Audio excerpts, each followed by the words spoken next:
Hi, everyone.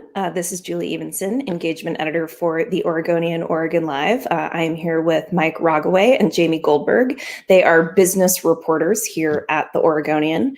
And we are going to do a little Q&A, a little Ask Us Anything this afternoon about a recent series that we published about the state of downtown Portland. It's, pretty wide-ranging set of topics and issues, things that people are things that people care about, are passionate about, or interested in right now about downtown Portland. So, Mike and Jamie, do you guys want to give a little overview, maybe for viewers who have not read the series yet? And we will drop a link to it in our comments here.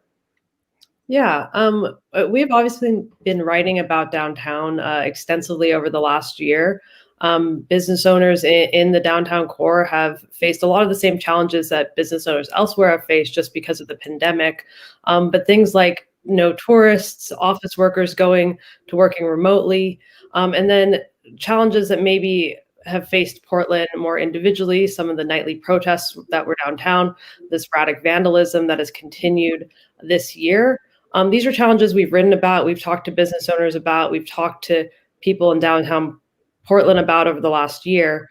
But I think there's been a perception of downtown based on some national media coverage. Portland has faced some reputational challenges. We've seen that with polls that look at tourist views of Portland. We know business owners have talked about some of these challenges, but we really wanted to get a perspective of what people in the Portland area, the people that are most likely to work or live or frequent downtown and spend money in downtown, feel about the downtown core. Because as we're coming out of the pandemic and we're talking about what we need to do to have downtown recover, those are the people whose perceptions are going to matter the most. So this was sort of, the poll was a way to have sort of a bouncing off point for a series that's going to look at downtown, both in these reactions and in the polling we've done, but continue on with more coverage around downtown and its potential recovery as we're coming out of the pandemic. Mike, do you have anything to add to that overview? No, well, I guess what I'd say is, downtown is perhaps even more so than in other major cities. It's a real nexus of the region. It's the geographic heart of the region, unlike Seattle or San Francisco, which are sort of off in a corner a little bit of those regions. It's home to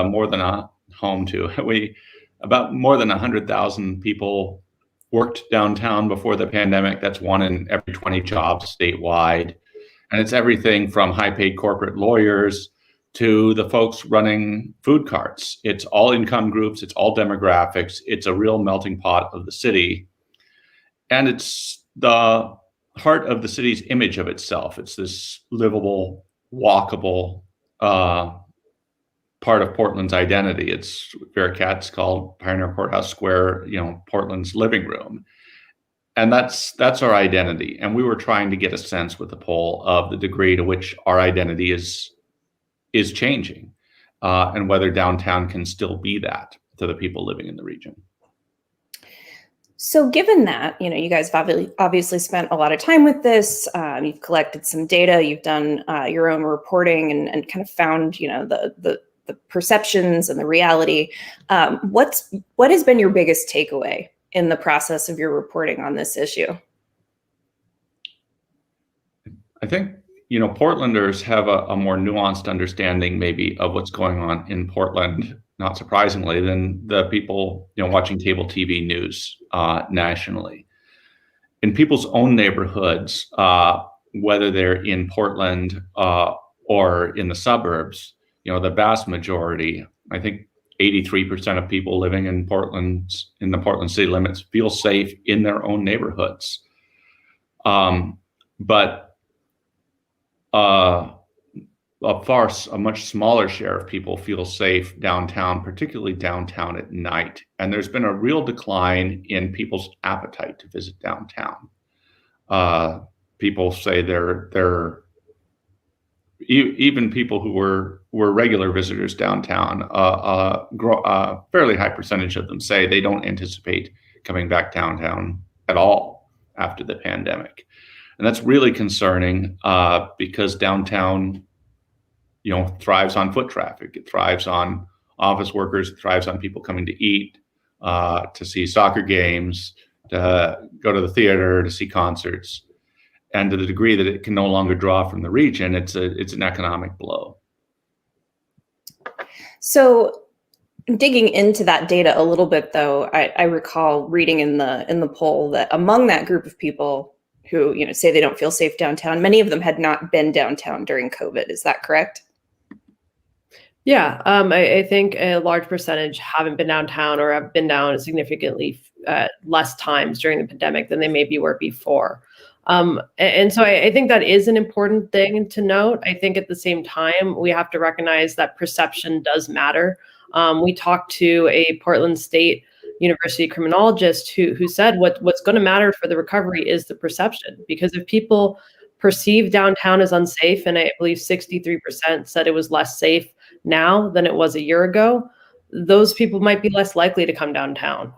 Or if they come downtown and they see boarded up buildings, which you see right now downtown in almost in every block. If they see boarded up buildings, if they see trash, if they see this increase in camping on the streets, on the sidewalks in and around downtown, they might perceive it to be less safe and be less likely to come back again. So I think there is a sense of whether we need to look at how true this perception is, while also understanding that perception matters. So I do see a question from Cam here that kind of asks a more specific question about that perception. And it's essentially asking us why the national media narrative has been allowed to dominate. And I will say that, throughout the pandemic and throughout the protests and things, we've done a lot of maps and things that show the reality on the ground of, this is how big Portland is. And this is, the square block radius where there actually are protests and issues. But is that something that you guys want to speak to with, what you're doing with this particular series of taking on that perception versus reality, and what the potential impacts of all that are on the city long term? Yeah, I mean, I think the easy answer is, Portland became a punching bag for the president, who had a very powerful microphone last year. And the visual images were quite striking. Portland was a scene of unrest and a disturbing amount of erratic behavior, confrontations. I think that's a hard thing to erase from people's memories, whether you live in Portland or live somewhere else. As you mentioned, Julie, we did a lot of reporting last year that showed that a great deal of what people were seeing on national news was confined, to more or less one intersection downtown. That said, it wasn't always there, and it did continue, throughout parts of downtown. And I think, right up until, this spring, we've continued to have periodic vandalism, and the images people are seeing downtown. And again, because downtown is sort of the city's nexus, whether you come downtown to walk around or not, you come through downtown if you're going from, the city to the Sunset Highway, or changing from one place to another. And you see boarded up windows, and you see burned out dumpsters. And that's alarming to people. People who are downtown every day, it might not feel that alarming. On any given day, you could still have an excellent experience in downtown Portland. It is an objectively beautiful place. But, I think the first image you get, whether you're coming downtown or see it on the TV news, is unrest. I think it is interesting to point out, though, when looking at the poll versus when looking at some of the polls that have been conducted more nationwide regarding Portland in the last year. For example, people cited reasons for why they visited Portland less often in the last year in our poll. And they mentioned the protests at 60%, but homelessness was right up there at the same amount, and personal safety was the biggest reason, 67%. Similarly, when they talked about reasons that they would be more likely to come back to downtown Portland, a cleaner downtown was the most common reason that people gave. Fewer protests were at 55%, which was somewhat lower. So I think that in looking at the poll and being able to do this, hopefully the poll response, as Mike mentioned earlier, they do seem to have a more nuanced view of what's going on in downtown. It's not downtown's on fire and it's having a protest every night, which is the images that have been on the national media and have sort of drove the perception nationwide. It's that downtown is facing several issues right now, some brought on by COVID, some that may have been exacerbated by that, but maybe problems that are more long-term. But it's not all about just this unrest that's in downtown. Yeah, that's an excellent point, Jamie. And the poll respondents kind of gave us a roadmap to what would make Portland more inviting. And as you said, cleanliness was at the very top of the list. That sounds like it would be sort of an easy thing to begin to address. But as our colleague Shane Dixon Kavanaugh has reported, the city's kind of has a fragmented process for dealing with trash. And it's not been effective at keeping the city clean even before the pandemic, and it's gotten a lot worse since then. And so it's going to take some real reform and some big changes to begin to clean it up. And the city is well aware of that, and former Mayor Sam Adams is helping spearhead that effort right now.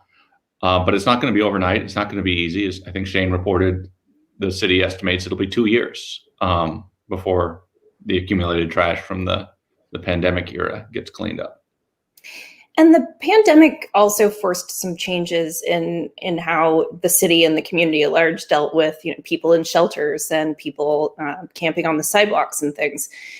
So, and that's a little outside of both of your beats, but it is something that that gets talked about in the series. And just within the last day or so, there have been some changes to those policies. Do you guys want to talk about that a little bit? And if it's outside the scope of what you're working on, that's totally fine too. No, I think, it in Portland and elsewhere, the federal guidance, the CDC guidance was, not to force people indoors, especially early in the pandemic, not to force people off the streets because of the risk of COVID being spread inside. And the city followed that guidance. We being the region didn't do our annual, or I think biannual, homeless count during the pandemic, but it's clear that homelessness increased, that there are more people who are living unsheltered now than there were before the pandemic. And just yesterday, the city said it, as our colleague Nicole reported, the city said it's going to take a more assertive approach to cleaning up camps. But the city is doing that before it has taken the next step, and that's finding places for folks who don't have homes to go. And so what's been frustrating for people who don't have homes and for their advocates is that cleanups essentially just move the problem around. If you don't have a place for people to go, then you're not really fundamentally solving the problem. And so it's people are still in the early stages of finding a fix to that, but it's clear that the city's taking one step before it's taken the second. Yeah, and I think homelessness was a major issue that poll respondents brought up, both in the poll and the ones that we reached out to afterwards to talk individually with. But I think the one thing that we saw there, especially with people that were polled that live in Portland, was that while they would like to see less tents and camping downtown, they want to see solutions that involve finding alternative housing, making sure amenities are available for people that are homeless. They didn't want to necessarily just see on its own these tents being moved, and as Mike said, this problem being moved around. Gotcha.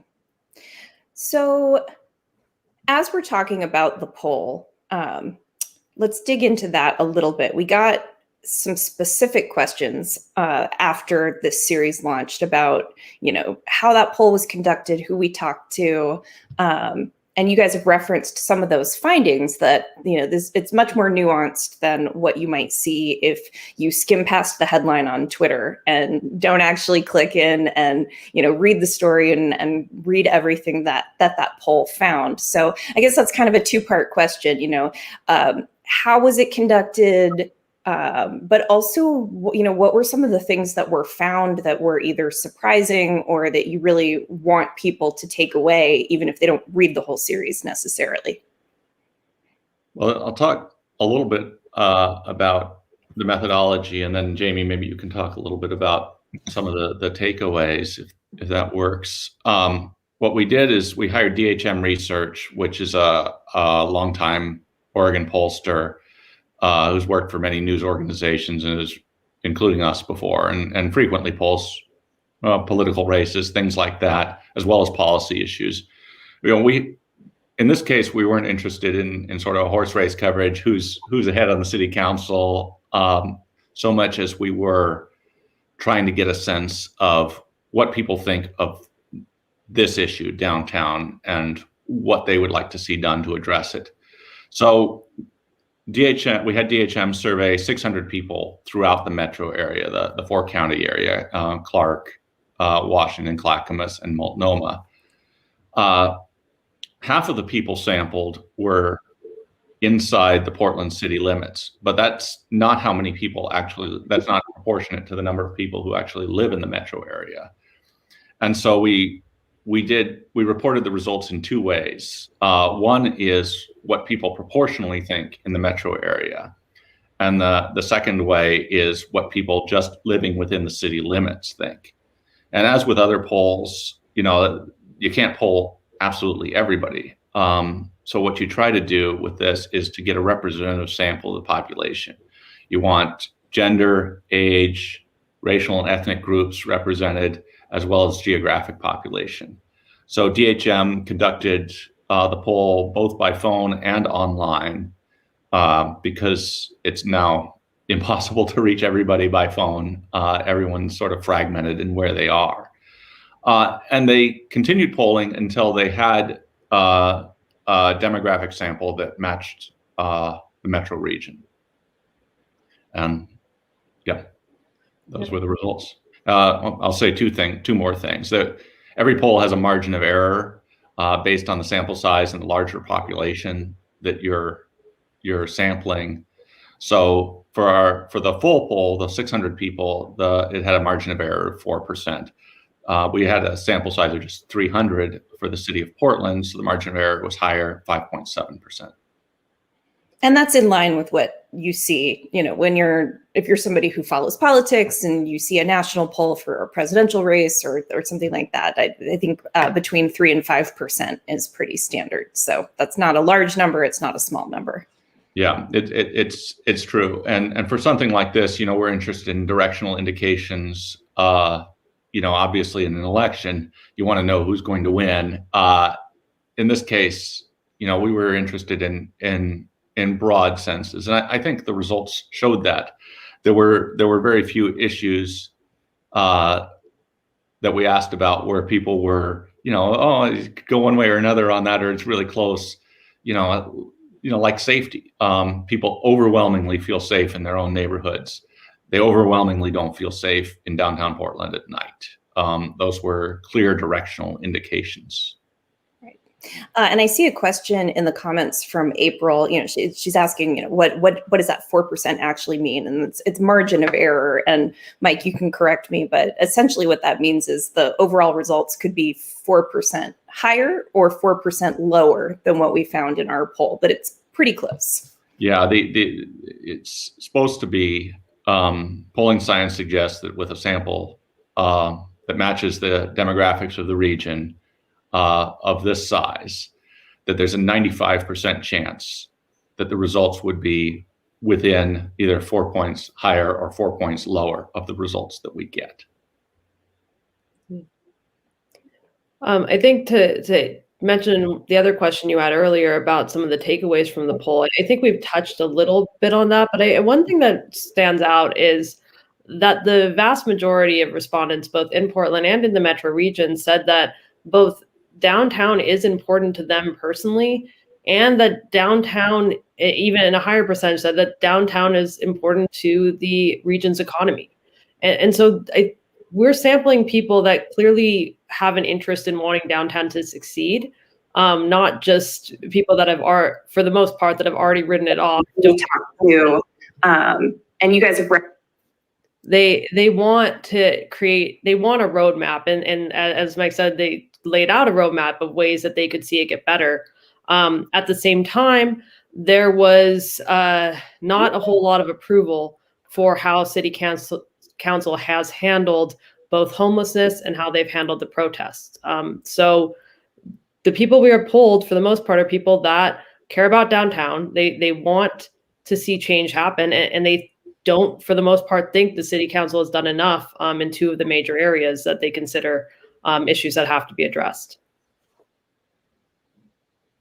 Great. So I'm just looking quickly at the reader comments to make sure that we've gotten to everything that people had that we wanted to address. There are some really specific questions about homelessness here in the comments. Jamie and Mike's beats are more on the business side and the economic side of this issue. We do have a reporter, Nicole Hayden, who is 100% committed to that beat. That is all that she writes about. She's had some content in this series as well. Maybe we'll do one of these Q&As with her and address some of those more specific comments. But before we move on from that, Mike and Jamie, is there anything specific to the homeless issue that you guys found that parting thoughts about that before we start to wrap up? I guess it's just what Jamie said earlier. People want support for people who don't have homes. Just looking at the numbers right now, increasing trash pickup, 85% of people support that. Providing more toilets, showers, other sanitation, 2/3 of respondents supported that. Large shelters for the homeless, that was 75% of respondents supported that. Most respondents said they would support paying for motel vouchers for people who are homeless. So it's just overwhelming that people don't see homelessness as being an issue that we could just make go away. I think there's a broad sense that the region has to do something to provide housing for people who don't have it, and that there are very specific things that people want to have done. And I think the other thing that we should note for people that are interested in reading more about the survey and our coverage on downtown, Nicole specifically is going to have a story sort of looking at the response regarding homelessness out this weekend. I'll be posting another one on businesses' response. We've had articles this week about how people felt, as I mentioned before, about how the City Council has done in addressing these issues, the change in perception around safety, and I think one or two other stories already. And it will be ongoing coverage where beyond the poll, we hope to look at how downtown recovers, what are options, what are things the city should be considering, what are different people that work or live in downtown, what are their thoughts as well. So this is also going to be ongoing in our continued discussion of a lot of these issues. But if you're interested in specifically the polling around homelessness, there will be another article out on that this weekend. Great. And I'm going to drop links to all the coverage so far into the comments when we wrap up here. So if people are interested in, reading what's been done so far, that'll be available there. And I think there's even a way to get notified for when subsequent parts of the story come out if you click through into those existing stories. So last question before we end. So our office is downtown. Obviously, we are all still mostly working from home. But I know I've been downtown a few times. I occasionally work in the office. I've been out doing assignments, although my usual assignments are things like, the opening of a new theme bar, and, stuff like that. So I'm maybe seeing a slightly different slice of downtown than some people would. But I know, I came away from that with a personal opinion about my experience. And I'm curious, what have you guys experienced with downtown, either, in the writing of this series or just your own personal, like going to the office, going somewhere that you need to be? Like, what has your experience been like downtown in the last few months? Yeah, perceptions of safety were obviously something we've touched heavily on. I haven't felt unsafe being downtown. I have rarely been downtown at night except to cover protests in the last year. So I don't exactly know how I would feel in that environment if it wasn't in a big setting like a protest where I've been there to work. So I don't feel unsafe downtown right now. I do think it looks different. It does feel different. I would still go shopping down there if I had a specific reason to go down there, if I need to go to that Pioneer Place or something specific. But I do feel like it looks different. You see boarded up buildings everywhere. I walked around recently and just sort of surveyed the streets to see if I could find any that didn't have boarded up buildings. And in at least a small block radius around Pioneer Place, I couldn't. So it's changed. And I think for me personally, right now, when I'm looking to go out, for the most part, I am going to neighborhoods elsewhere in Portland. Downtown doesn't necessarily feel like the place that a lot is happening or the place that I, am frequenting right now. I don't know if that's going to change. I think it would be hard for me to give a perception of how much I'll be downtown beyond, of course, potentially working back down there at some point. But yeah, I think I don't feel unsafe, but it is different. Yeah, I've worked downtown since 2004. And I'd say, in the months leading up to the pandemic, I'd never seen it more bustling or busier. There were certainly things that people, would make people uncomfortable that you'd see periodically, because it has, every type of person comes downtown. But it was really bustling, cranes, construction crews, buildings going up, apartments, offices, hotels. It was really thriving. It was probably the hardiest it had ever been in Portland's history, I'd say. And, when we interviewed people who participated in this poll, we didn't just, take their yes or no answers. We also talked to a bunch of them. And what I heard from them was what bothers them about downtown right now is that there isn't anyone around and they just don't feel safe, in that environment without someone nearby or a shop open that they could duck into if they felt uncomfortable for some reason because the doors are boarded up or locked. And I think that's something that's really hanging over downtown Portland and everywhere. That's kind of the low-hanging fruit, I think, for Portland. If you can get people back downtown, there will be this accompanying sense of safety. Portland just faces some unique challenges because of the reputational damage from last year that other cities don't face. I was downtown, sometime last month, and there had been vandalism the night before, and somebody had burned a dumpster adjacent to the Apple Store building. I was down there to pick up a gift card for my niece at the Pioneer Place Mall, and so I parked right next to the burned out dumpster that was still sitting on the street. Well, that's a little weird, but okay, that's where it is. And the Apple Store is surrounded by this big metal fence. It looks really unpleasant. And I walked into Pioneer Place, and there's an enormous line of people to get into the Gucci shop. This brand new shop that Gucci has just opened in Pioneer Place. And it was just really striking to me that outside you have these vivid signs of unpleasantness, but inside you have people lining up to spend their money at Gucci. And I think, there's plenty of opportunity in downtown right now, but it's going to take more than just the pandemic ending to get it back to a place where large numbers of people want to go again.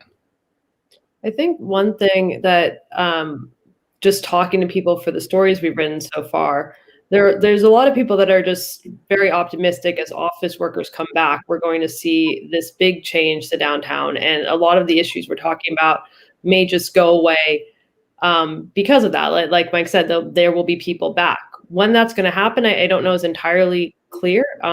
City of Portland, for example, has not decided when they're going to bring their employees back. They had nearly 3,000 employees working in downtown before the pandemic. They're still having those discussions. The Standard, another large downtown employer, the insurance company, they had 2,000 downtown workers. They are targeting September 7th, but that's still not entirely clear. So downtown has to get those office workers back. That might help immediately.